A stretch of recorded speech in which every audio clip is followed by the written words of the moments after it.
Today I don't have a whole heap of time, but we're going to have a crack at making a kitchen caddy helper thing.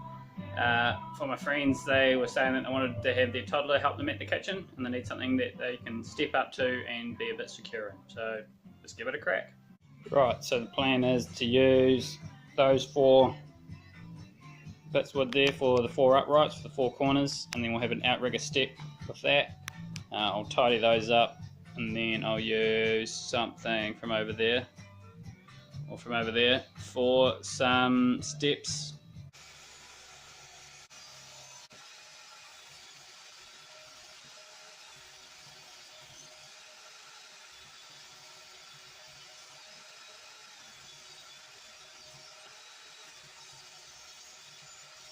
That looks pretty good. That's 300.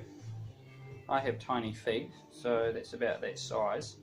Plus being a toddler, half that size, I think that'll be a good depth.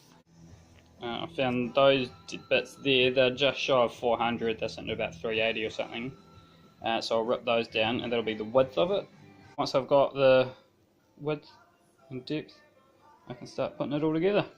Sweet, let's get cutting. Righty-ho, there we go. That's all the wood cut.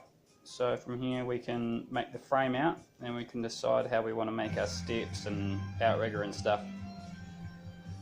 So let's get it together. So that's the idea of it.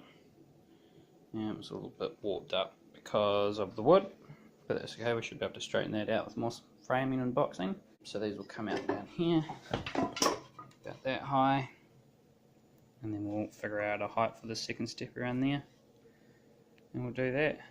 I want to get these bottom bits on so we can get this frame up a bit straighter.